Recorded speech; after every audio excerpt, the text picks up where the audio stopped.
તો 20 જિલ્લામાં વરસાદનું ઓરેન્જ એલર્ટ આપવામાં આવ્યું છે। 1 વાગ્યા સુધી નવસારી, વલસાડ ઓરેન્જ એલર્ટ આ વિસ્તારોમાં, જ્યારે અમદાવાદ અને ગાંધીનગરમાં પણ વરસાદનું ઓરેન્જ એલર્ટ આપવામાં આવ્યું છે। બનાસકાંઠા, સાબરકાંઠા, પાટણમાં ઓરેન્જ એલર્ટ રહેશે, તો વડોદરા, દાહોદ, પંચમહાલમાં પણ ઓરેન્જ એલર્ટ છે। ભરૂચ, નર્મદા, છોટાઉદેપુરમાં પણ ઓરેન્જ એલર્ટ આપવામાં આવ્યું છે। તો બપોરે 1 વાગ્યા સુધી હવામાન વિભાગની આગાહી। ઉલ્લેખનીય છે કે 20 જિલ્લા માટે વરસાદનું ઓરેન્જ એલર્ટ છે। ભરૂચ, નર્મદા, છોટાઉદેપુર માટે પણ ઓરેન્જ એલર્ટ આપવામાં આવ્યું છે। 20 જિલ્લામાં આજે ભારે વરસાદ વરસી શકે છે। ખાસ કરીને 1 વાગ્યા સુધી માટેની આગાહી છે, જેમાં નવસારી અને વલસાડનો પણ સમાવેશ, તો અમદાવાદ અને ગાંધીનગરમાં પણ વરસાદનું ઓરેન્જ એલર્ટ।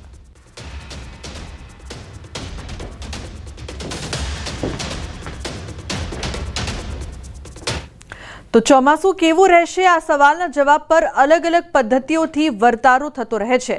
છોટાઉદેપુરના દુધિયાદેવનો ઉત્સવ ઉજવીને વર્તારો કઢાય છે। આદિવાસી વિસ્તારમાં પરંપરાગત રીતે ઉજવણી કરીને ચોમાસું કેવું રહેશે તેનું અનુમાન લગાવાય છે।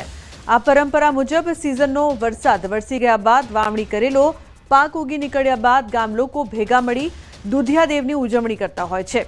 ત્યારે ક્વાંટ તાલુકાના ભૂમસવાડા ગામમાં દુધિયાદેવની ઉજવણી થાય છે। આ પદ્ધતિમાં 2 કુંવારા યુવાનો સાળદ ઝાડના ડાળીઓ બાંધી વાઘ બિલાડી જેવા વાઘા પહેરીને દેવોને પગે લાગતા ઊંધા પગે આવે છે અને દુધિયાદેવ સમક્ષ એક ખાડામાં ગયા વર્ષે જમીનમાં દાટેલા ગોળ પથ્થરને બહાર કાઢી પાણી, દૂધ, દહીં, ઘીથી નવડાવીને પૂજા કરી ગણતરી કરે છે। જે ખાડામાં પથ્થર દાટેલા હતા એ જ ખાડામાં એક કળશ દૂધ ખાડામાં ભરવામાં આવે છે। 1 કલાક બાદ ખાડાનું દૂધ ફરી કળશમાં ભરીને માપવામાં આવે છે। જો દૂધ ખાડામાં રેડ્યું હોય એના કરતાં ઓછું જણાય તો ઓછો વરસાદ થાય, અને જો ખાડામાં રેડ્યું હોય એટલું જ કે એનાથી વધારે દૂધ જણાય તો વરસાદ સારો વરસે। આમ આ ગામમાં જેટલું દૂધ ખાડામાં રેડવામાં આવ્યું તેટલું જ દૂધ ફરી કળશમાં ભરાયું। તેમજ ગયા વર્ષે 126 પથ્થર દાટેલા હતા અને આ વર્ષે 128 પથ્થર નીકળ્યા, જેથી ગામની સારી પ્રગતિ થશે અને વરસાદ પણ પ્રમાણસર પડશે તેવી આગાહી કરાઈ છે। વરસાદની આગાહી થાય અને 15 દિવસમાં વાવણી કરી 15 દિવસમાં દેવ ઉજાણી કાઢી અમારા દુધિયાદેવનું પૂજન થાય છે। અને આ દુધિયાદેવનું પૂજન 2 ગામમાં થતું હોય છે, મોટા દેવ સિયાદા અને નાનો દેવ ભૂમસવાડામાં। આમ બંને ગામમાં પૂજન થતું હોય છે અને અહીંયા વરસાદની આગાહીને લઈ અને ગામની સુખ સમૃદ્ધિ માટે આ દુધિયાદેવનું પૂજન થતું હોય છે। ને વરસાદ જરીક ઓછો છે, વધારે નહીં, જરીક મામૂલી છે। આ પડેલો ખરો પણ જરીક ઓછો ખર્ચ છે, કોઠલી વરે આવશે અને પાક પીકને સારું આવશે। પેલો બગાડ્યું એવું નહીં બગાડે, અમને સારું છે।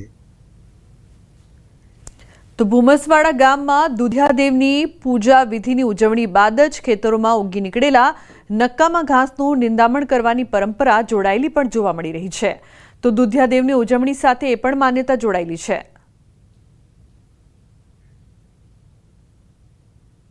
પૂજન થયું છે એમાં 125 ઘોડા આગલી વખતે હતા, તો આ વખતે 127-28 કંઈક છે। તો આ વર્ષે વર્ષ સારું હશે એવું લોકોની ગામ લોકોની કહેવાની માન્યતા છે। ગયા વર્ષે 126 હતા કંઈક અને આ વખતે 128 છે, તો ગામમાં સુખ સમૃદ્ધિ અને સારું રહેશે તેવું માનવું છે લોકોનું। તો દુધિયાદેવની પૂજા કરીને ચોમાસા અંગેનું અનુમાન છે તે લગાવવામાં આવે છે। આ માન્યતાઓ જોડાયેલી છે।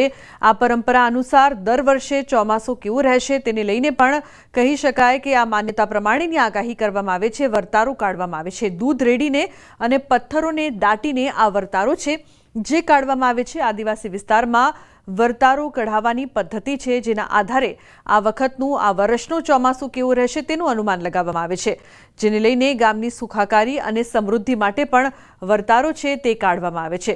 ઉલ્લેખનીય છે કે ભૂમસવાડા ગામમાં દુધિયાદેવની પૂજા વિધિની ઉજવણી બાદ જ ખેતરોમાં ઉગી નીકળેલા નક્કામાં ઘાસનું નિંદામણ કરવાની પણ પરંપરા જોડાયેલી છે।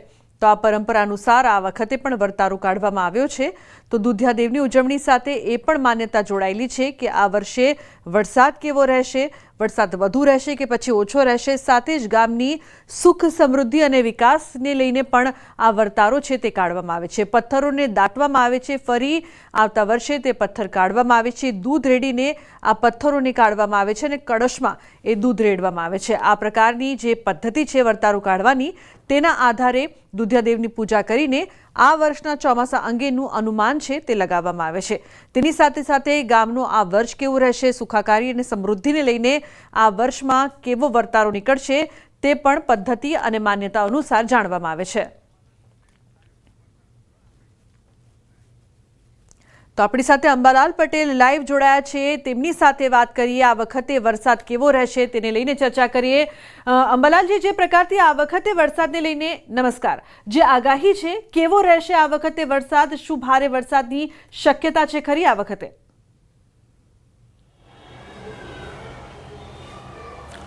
હમણાં જ ભારે વરસાદની શક્યતા છે, પણ આ વખતે ઓગસ્ટ સપ્ટેમ્બરમાં પણ સારો વરસાદ રહેવાની શક્યતા રહેશે.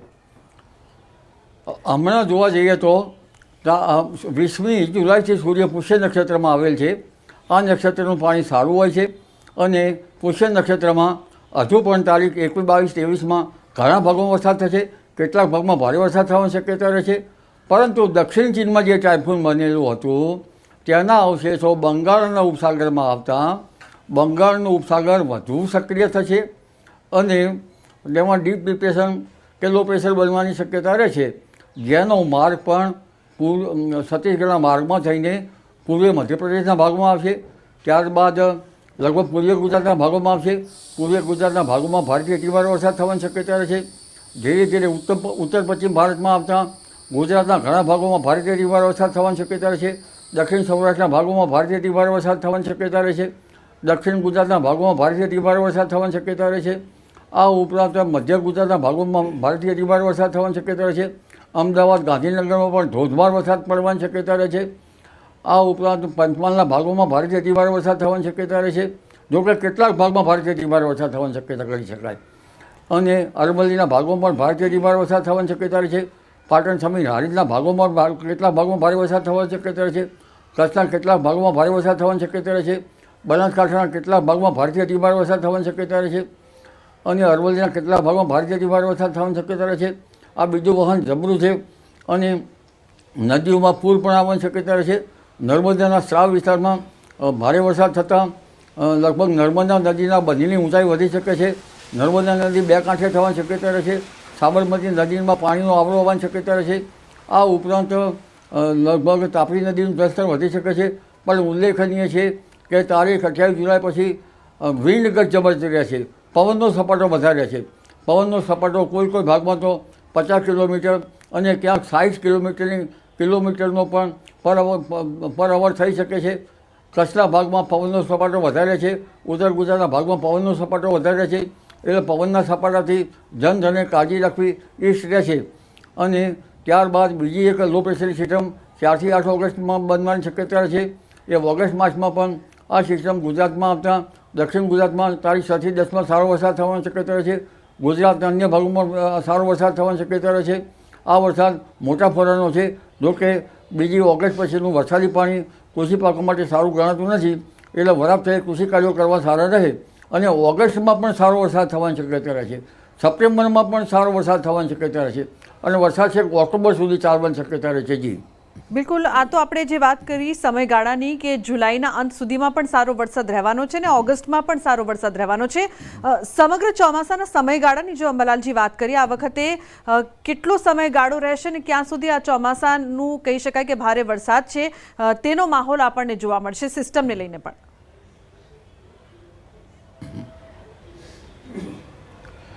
ઓગસ્ટ માસમાં 4 થી 8 ઓગસ્ટમાં જે સિસ્ટમ બની રહી છે એનો પણ ભારે વરસાદ થવાની શક્યતા રહેશે. આ ઉપરાંત લગભગ 17, 18 અને 19 ઓગસ્ટમાં પણ એક બીજી સિસ્ટમ બનશે જે પણ ઓગસ્ટમાં પણ સારો વરસાદ લાવશે. લગભગ 23 ઓગસ્ટ પછી વરસાદનું પ્રમાણ ઘટશે અને પર્વતાગરનો મેઘ જ્યાં ચડે ત્યાં પડશે. 3 સપ્ટેમ્બરમાંથી જે વરસાદ થવાનો છે તેમાં લગભગ ઝેરી જીવજંતુઓ વધવાની શક્યતા રહેતા ખેડૂત ભાઈઓએ જે પાથરા જે ખેતરમાં પડ્યા છે તેમાંથી પાથરામાં વીંછી વગેરે જે જંતુઓ કે ઝેરી જીવજંતુઓથી સાવચેત રહેવું પડશે અને સપ્ટેમ્બરમાં પણ વરસાદ થવાની શક્યતા છે. જો કે સપ્ટેમ્બર પહેલાં 30મી ઓગસ્ટે પણ વરસાદ થશે. 30મી ઓગસ્ટનું વરસાદી પાણી તો ખેતી માટે ઘણું સારું ઘણું ખરાબ ઘણું નબળું ગણવામાં આવે છે. એટલે પૂર્વા નક્ષત્રમાં કહેવાય છે તો વર્ષે પૂર્વા તો ખેડૂત બેસે ઝૂલવા. 13મી સપ્ટેમ્બર પછીનું વરસાદી પાણી સારું હશે અને 27 સપ્ટેમ્બરથી 5 ઓક્ટોબર વચ્ચે ગાજવીજ સાથે વરસાદ થવાની શક્યતા છે. 17 ઓક્ટોબરે દરિયામાં લગભગ પવનની ગતિ વધુ રહેવાની શક્યતા રહેશે અને લગભગ નવેમ્બર માસમાં આ વખતે દક્ષિણ ભારતમાં ભારેથી અતિભારે વરસાદ થવાની શક્યતા રહેશે.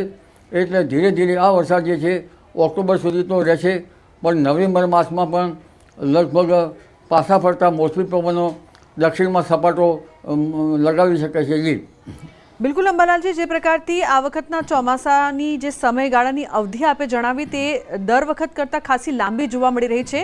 ઓગસ્ટ, સપ્ટેમ્બર, ઓક્ટોબર ઉપરાંત નવેમ્બરની પણ વાત કરવામાં આવી રહી છે. શું આ વખતે નવરાત્રિમાં પણ વરસાદ થાય તેવી સંભાવના છે ખરી?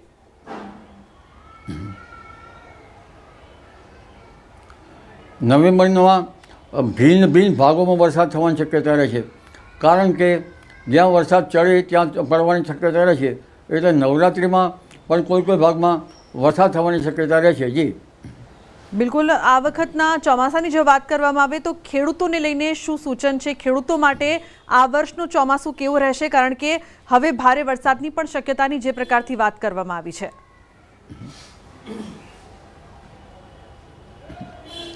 ખેડૂતો માટે તો પડ્યા ઉપર પાટા જેવું છે. હજુ તો ઘણા ભાગમાં વરાપ નહીં થઈ, ત્યાં પાછું વરસાદનું મોકાણ શરૂ થઈ ગયું. ઉત્તર ગુજરાતના કેટલાક ભાગોમાં જ્યાં છે ત્યાં ખેતરમાં ઘાસ જ ઉગ્યું છે. હવે ઘાસ સાફ કરવું કે વાવેતર કરવું તે કંઈ સમજાતું નથી. જ્યારે સૌરાષ્ટ્રના કેટલાક ભાગમાં પાક પેદાશ સારી છે, એટલે ત્યાં આ વરસાદ સાનુકૂળ બનશે. ગીર સોમનાથના ભાગમાં સાનુકૂળ બનશે. તો આ વરસાદ જે છે એ દક્ષિણ સૌરાષ્ટ્રના ભાગમાં ભારેથી ભારે વરસાદ છે. આમ જોવા જઈએ તો આ સિસ્ટમ વરસાદની વહેંચણી અનિયમિત છે.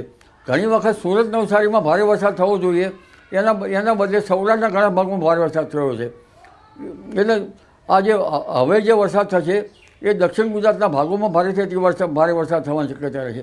કારણ કે પશ્ચિમ ઘાટમાં ધીરે ધીરે વરસાદ થતો આવશે અને જે શેખ આવડના વલસાડમાં થઈને નવસારી, સુરતના, ભરૂચના ભાગમાં વરસાદ આવશે. એટલે આ સિસ્ટમ હવે આવશે. પણ આ વખતનું ચોમાસું જે છે એ ભિન્ન ભાગોમાંથી લો પ્રેશરનું બનેલું છે, જેના કારણે ભિન્ન ભાગોમાં વરસાદ પડી રહ્યો છે. ઘણા ભાગમાં તો વરસાદ ઓછો છે, જે દેશના ઘણા ભાગોમાં. જ્યારે પવન સ્થિર થઈ જાય, ચેતર પક્ષી પોતાની જોડીને શોધે અને આકાશમાં ઉપરથી વાદળો કોરંભાઈ જાય અને બરાબર ચારે બાજુ આકાશ વાદળોથી ઘેરાયેલું રહે અને ક્યાંક ચારે બાજુ વીજળીના ચમકારા મારે, તો જ એ આખી સિસ્ટમનો વરસાદ જે હેલીબંધ વરસાદ થવાની શક્યતા રહે. આવો વરસાદ આ વખતે થતો નથી. આ વખતે જ્યાં લો પ્રેશર બન્યું અને વરસાદ વરસાઈ અને પાછા વાદળો જતા રહ્યા, આવું બને છે. જી બિલકુલ અંબાલાલજી, આભાર અમારી સાથે જોડાવા બદલ. તો જે પ્રકારથી આ વખતે વરસાદને લઈને આગાહી છે, આ વખતે ચોમાસું છે તે લાંબુ રહેશે અને આજે પણ ઓરેન્જ એલર્ટની આગાહીની સાથે નવરાત્રિમાં પણ વરસાદ વરસે તેવું કહેવામાં આવી રહ્યું છે. હિમાચલ પ્રદેશના કુલ્લુ જિલ્લાના અનીના ચવાઈના બાલિયોલમાં ભૂસ્ખલનનો વિડીયો સામે આવ્યો છે. હાલમાં ભારે વરસાદના કારણે રાજ્યના ઘણા ભાગોમાં ભૂસ્ખલન થઈ રહ્યું છે. રોડ રસ્તા પર ભૂસ્ખલનના કારણે વાહન વ્યવહારને પણ ઘણા ભાગોમાં અસર થઈ રહી છે. તો ચવાઈમાં બાલિયોલમાં ભૂસ્ખલન થયું, જેનો વિડીયો સામે આવ્યો છે. તો કુલ્લુના આનીમાં ભૂસ્ખલનનો વિડીયો જોવા મળી રહ્યો છે. આપ જોઈ શકો છો કઈ રીતે ભૂસ્ખલનની આ સમગ્ર ઘટના બની છે. છત્તીસગઢના કેટલાક ભાગમાં પણ ભારે વરસાદનો કેર છે. સુરગુજા જિલ્લાના મેનપટ બ્લોકમાં ઘૂનઘટ્ટા નદી પાર કરતી વખતે વૃદ્ધ વ્યક્તિ અચાનક પૂરમાં ફસાઈ ગયો હતો. નદી પાર કરતી વખતે અચાનક પૂર આવ્યું. વૃદ્ધ વ્યક્તિ કલાકો સુધી પૂરના જોરદાર પ્રવાહમાં ફસાઈ ગયો. કોઈક રીતે વૃદ્ધ વ્યક્તિ નદીમાંથી સુરક્ષિત બહાર નીકળી ગયો. તો ઘરે પરત ફરતી વખતે વૃદ્ધ વ્યક્તિ નદીના પૂરમાં ફસાઈ ગયો હતો. ઘટનાનો આ વિડીયો સોશિયલ મીડિયામાં વાયરલ પણ થઈ રહ્યો છે. ગુજરાતના બંને બાજુના પાડોશી રાજ્યોમાં ભારે વરસાદનો કહેર છે। રાજસ્થાન અને દક્ષિણમાં મહારાષ્ટ્રના મુંબઈમાં ભારે વરસાદ પડી રહ્યો છે। મુંબઈમાં ગઈ રાતથી વરસાદ પડી રહ્યો છે। અંધેરી સબવે બંધ કરી દેવામાં આવ્યો છે, તો પૂર્વ અને પશ્ચિમ ઉપનગરો ઉપરાંત મધ્ય મુંબઈના ઘણા નીચાણવાળા વિસ્તારો પાણીથી ગરકાવ થયા છે। હવામાન વિભાગે લોકોને દરિયા કિનારે ન જવાની અપીલ કરી છે। તો હવામાન વિભાગે આગામી 24 કલાક સુધી મુંબઈ, રાયગઢ, પાલઘર, નવી મુંબઈ, થાણે અને કોંકણ વિસ્તારોમાં તૂટક ભારે વરસાદની ચેતવણી આપી છે। આજે મુંબઈના 2 અલગ અલગ સમયે દરિયાકાંઠા પર હાઈટાઈડની ચેતવણી અપાઈ છે, જેમાં સવારે 9:30 વાગ્યા બાદ રાત્રે 8:30 વાગ્યે 3.4 મીટર ઊંચાઈના મોજા ઉછળી શકે તેવી આગાહી કરાઈ છે। તો આગામી 48 થી 72 કલાક દરમિયાન મહારાષ્ટ્રના મુંબઈ, થાણે અને પાલઘર જિલ્લામાં ભારે વરસાદ, વાવાઝોડા અને ભારે પવનની આગાહી છે। સાથે રાયગઢ જિલ્લામાં ઓરેન્જ એલર્ટ અપાયું છે। આજે મુંબઈમાં 95% વરસાદની શક્યતા છે। ખાસ કરીને મોડી બપોર અથવા સાંજે ભારે વરસાદની શક્યતા છે। છેલ્લા 48 કલાકથી પાણી ભરાઈ જવા અને ટ્રાફિક ખોરવાઈ રહ્યો છે। તો રાજસ્થાનમાં ચોમાસાની કૃપા હવે ટોંકમાં આફત બની રહી છે। સતત વરસાદના કારણે નદીઓ, નાળા અને તળાવો છલકાઈ રહ્યા છે। ટોંક તાલુકાના બરવાસ ઇસ્લામપુરા ગામના તળાવમાં લીકેજ થવાથી મોટું ધોવાણ થયું છે। આવી સ્થિતિમાં તળાવમાંથી પાણી સતત વહી રહ્યું છે। તળાવ તૂટવાની માહિતી મળતા જ એસડીઆરએફ, નાગરિક સંરક્ષણ અને પૂર નિયંત્રણ અધિકારીઓ ઘટના સ્થળે પહોંચી ગયા છે। તેઓ માટીની બોરીઓ મૂકીને તળાવનું ધોવાણ અટકાવવાનું શરૂ કર્યું હતું। આ તળાવનું બધું પાણી નયાગાંવ ડેમમાં જશે। આવી સ્થિતિમાં વધારાનું પાણી નયાગાંવ ડેમ માટે ખતરો ઊભો કરે છે। તો રાજસ્થાનના ટોંક જિલ્લામાં સતત વરસાદના કારણે મોતીસાગર ડેમ છલકાઈ ગયો છે। ડેમ પર બનેલા 13 ટાવરમાંથી પાણી વહી રહ્યું છે। ધુવનકાલા ગામમાં મોતીસાગર ડેમ ઓવરફ્લો થવાના કારણે ડેમના કિનારે એક પિકનિક સ્પોટ બની ગયું છે। ટોંક જિલ્લા તેમજ જયપુરથી પ્રવાસીઓ અહીં આવવા લાગ્યા છે। અહીં કોઈપણ પ્રકારની સુરક્ષા વ્યવસ્થાના અભાવે લોકો જીવના જોખમે ડેમની દિવાલ પરથી કૂદતા જોવા મળી રહ્યા છે।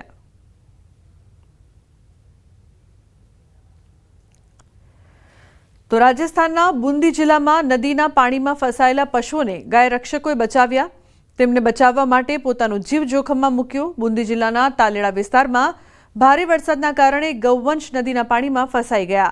માહિતી મળતા જ ગૌસેવા સંસ્થાનના ગૌરક્ષકો નદીના પાણીમાં પ્રવેશ્યા અને ગાયોને સુરક્ષિત રીતે બહાર કાઢ્યા। ગૌરક્ષકોના પ્રયાસોના કારણે ગાયોને સુરક્ષિત રીતે બચાવી લેવામાં આવી છે।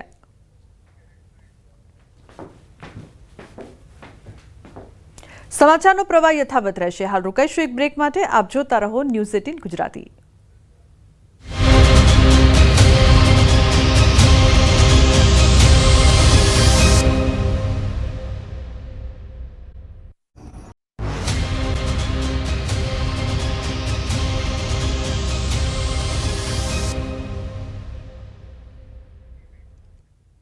Welcome back. સમાચારમાં આગળ વાત વડોદરાની વિદેશી વિદ્યાર્થીઓ વચ્ચે મારામારીની ઘટના સામે આવી છે। ખાનગી યુનિવર્સિટીનો વિડીયો વાયરલ થયો છે। લાકડી અને છૂટા હાથની મારામારીની ઘટનામાં એક વિદ્યાર્થીને ઈજા પહોંચી છે। ગઈકાલે સાંજે મારામારી થઈ હોવાની ચર્ચા થઈ રહી છે। તો લાકડી અને છૂટા હાથની મારામારીની આ ઘટનાનો વિડીયો પણ સામે આવ્યો છે, જેમાં જોઈ શકાય છે કે કઈ રીતે આ વિદ્યાર્થીઓ છે એકબીજા સાથે મારામારી કરી રહ્યા છે। કેટલાક વિદ્યાર્થીઓ ઈજાગ્રસ્ત થયા હોવાના પણ અહેવાલ પ્રાપ્ત થઈ રહ્યા છે। હાર્દિક જોડાયા છે ફોન લાઈન પર વધુ માહિતી આપવા માટે।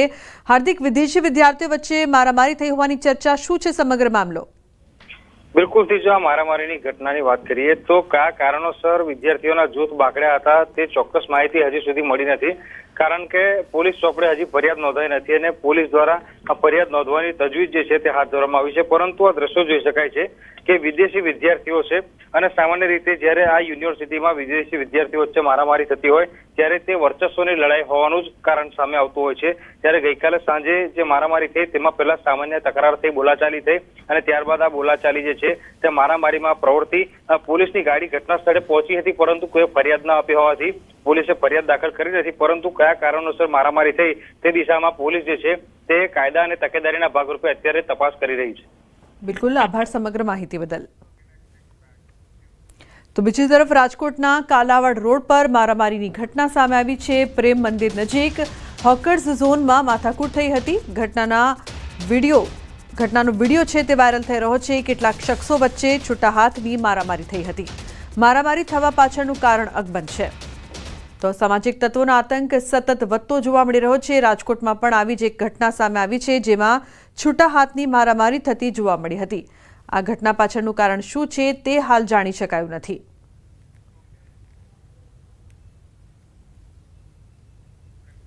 બીજી તરફ રાજકોટના ટાગોર રોડ પર છૂટા હાથની મારામારી, વાહન અથડાવવાની બાબતમાં મારામારી થઈ હતી. મારામારીની ઘટના કેમેરામાં કેદ થઈ છે. તો રાજકોટમાં પણ જે પ્રકારથી મારામારીની બીજી આ ઘટના સામે આવી છે. ઉલ્લેખનીય છે કે ટ્રાફિકમાં જે પ્રકારથી આ મારામારી થઈ હતી, જે વધી ગઈ હતી છૂટા હાથની મારામારી, વાહન અથડાવવાની બાબતમાં મારામારી થઈ હતી. ઉલ્લેખનીય છે કે સતત આ પ્રકારની વધતી ઘટના રાજકોટમાં પણ સામે આવી છે. મારામારીની ઘટના કેમેરામાં કેદ થઈ છે. સુરતમાં બેફામ ડ્રાઇવિંગ કરતા એક કાર ચાલકનો વિડીયો વાયરલ થયો છે. જહાંગીરપુરા ડભોલી બ્રિજનો આ વિડીયો છે, જેમાં ગફલત રીતે ચલાવીને કાર ચાલક એક બાઇક ચાલકને ટક્કર મારે છે. આ સમયે બાઇક ચાલક સંભાળી લેતા બચી જાય છે, જે બાદ પણ ચાલક જોખમી રીતે હંકારી બીજાના જીવને પણ જોખમમાં મૂકી દે છે. આ સમગ્ર ઘટના પાછળ આવી રહેલા એક જાગૃત નાગરિકે પોતાના મોબાઈલ કેમેરામાં કેદ કરી છે આ સમગ્ર ઘટના. તો બેફામ ડ્રાઇવિંગનો વિડીયો સુરતનો સામે આવ્યો. વાત કરીએ હાઈ પ્રોફાઇલ દારૂની મહેફિલની.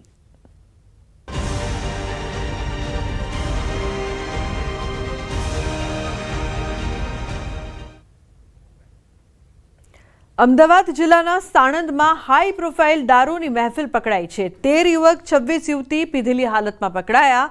મહેફિલમાં યુવક યુવતીઓ સામેલ હતા. સાણંદના એક ખાનગી રિસોર્ટમાં ચાલતી હતી મહેફિલ. તો 26 યુવતીઓને નોટિસ આપીને છોડી મુકાઈ. 13 યુવકો પણ દારૂની મહેફિલમાં ઝડપાયા છે. પોલીસને રિસોર્ટમાંથી દારૂની બોટલો પણ મળી આવી છે. સાણંદથી 8 થી 9 કિલોમીટર દૂર રિસોર્ટમાં ચાલી રહી હતી દારૂની પાર્ટી. તો જન્મદિવસની પાર્ટીમાં દારૂની મહેફિલ ચાલતી હતી. સાણંદ પોલીસે આ મહેફિલ અંગે વધુ કાર્યવાહી હાથ ધરી છે. તો પ્રાથમિક વિગત મુજબ અત્યાર સુધીમાં 39 લોકોની અટકાયત કરાઈ છે.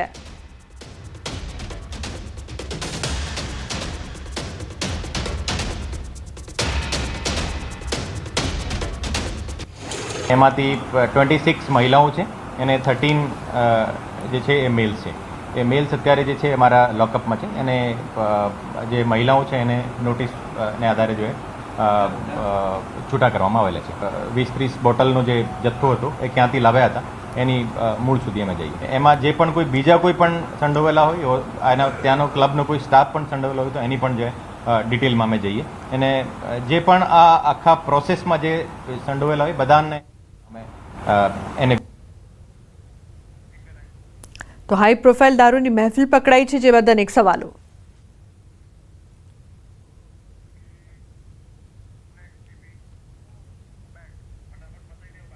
અમદાવાદમાં કેટલો વરસાદ પડ્યો એને લઈને અસમંજસ. વરસાદના આંકડાનું ગણિત ખોરવાયું. સરકારના દાવા પ્રમાણે શહેરમાં 3.5 ઇંચ વરસાદ, એએમસીના દાવા પ્રમાણે શહેરમાં 12.8 મિલીમીટર વરસાદ. બંનેના આંકડામાં 3 ઇંચ જેટલો મોટો તફાવત. પ્રણવ જોડાયા છે ફોન લાઈન પર. પ્રણવ, આંકડામાં તફાવત છે, શું છે સત્યતા? હંમેશા માટે આપણે સાંભળ્યું છે કે સરકારના કોઈ પણ આંકડાઓ છે તે ગોલમાલ ભર્યા હોય છે. તે ફટેખુદ સાબિત થયું છે. રાજ્ય સરકારે જયારે પ્રેસ રિલીઝ કરે છે સમગ્ર ગુજરાતમાં ક્યાં કેટલા વિસ્તારમાં કયો વરસાદ થયો છે, એ રાજ્ય સરકારની જે પ્રેસ છે તેની અંદર અમદાવાદ શહેરમાં સવારે 6 થી લઈને સવારના 10 વાગ્યા સુધી એટલે 4 કલાકમાં 3 પોઈન્ટથી વધુ એટલે 4 ઇંચ જેટલો સરેરાશ વરસાદ છે તે અમદાવાદ સિટીમાં પડે છે. જ્યારે સ્વાયત્ત સંસ્થા તરીકે જે જાણીતું અમદાવાદ મહાનગરપાલિકા, કદાચ ગુજરાતનું સૌથી મોટું મહાનગરપાલિકા, ટેકનોલોજીમાં સૌથી આગળ, એ મહાનગરપાલિકા જે આંકડા બતાવી રહી છે કે સવારે 6 થી લઈને સવારના 10 કલાક સુધી એટલે 4 કલાકની અંદર જે વરસાદ થયો છે એ માત્ર 12 mm વરસાદ થયો છે. એટલે 1 ઇંચથી પણ અડધું એટલે અડધા ઇંચ જેટલો અમદાવાદ શહેરમાં વરસાદ થયો છે. રાજ્ય સરકાર કહી રહ્યું છે કે અમદાવાદ શહેરમાં 4 ઇંચ વરસાદ થયો છે. હવે માનવું કોનું? રાજ્ય સરકારની પ્રેસ નોટનું કે અમદાવાદ મહાનગરપાલિકા જે સૌથી આધુનિક ટેકનોલોજી ધરાવે છે તે મહાનગરપાલિકાનું? આ મુદ્દે ન્યૂઝરીને અધિકારીઓ સાથે પણ વાતચીત કરી છે. અધિકારીઓનું પણ એ આશ્ચર્ય છે કે આ પ્રકારનો આંકડાઓમાં ભેદભાવ કઈ રીતે આવી શકે, તે પણ એક રિસર્ચનો વિષય છે. અધિકારીઓ હાલ આ મુદ્દે કહેવું ટાળી રહ્યા છે, પરંતુ સાથે અધિકારીઓ પણ કહી રહ્યા છે કે આપણી ટેકનોલોજી મહત્વપૂર્ણ છે. ટેકનોલોજીના માધ્યમથી જે આંકડાઓ છે દર 2 કલાકે અપડેટ થઈ રહ્યા છે અને એ આંકડાઓ મીડિયાને પણ આપવામાં આવે છે અને જાહેર મંચ ઉપર પણ મૂકવામાં આવતા હોય છે. પરંતુ રાજ્ય સરકાર તરફથી જે પ્રેસ નોટ રિલીઝ કરવામાં આવી છે, જેમાં અમદાવાદ શહેરમાં સવારે 6 થી લઈને સવારે 10 કલાક સુધીમાં જે આંકડાઓ આવ્યા છે એ ક્યાંથી આવ્યા છે તે પણ ખુદ મહાનગરપાલિકાના અધિકારીઓ એક ક્વેશ્ચન માર્ક કરી રહ્યા છે કે રાજ્ય સરકાર પાસેથી આંકડા ક્યાં આવ્યા છે. જો અમદાવાદ શહેરમાં વધુ વરસાદ હોત તો અમદાવાદ શહેરના અનેક એવા વિસ્તારો હતા કે જેની અંદર પાણી ભરાવાની સમસ્યા હતી, પરંતુ અહીં તો ક્યાંય થયું નથી. પરંતુ ચોક્કસ આંકડાની આ માયાજાળમાં વધુ એક આંકડો બહાર આવ્યો છે. જી બિલકુલ પ્રણવ, આભાર સમગ્ર માહિતી બદલ.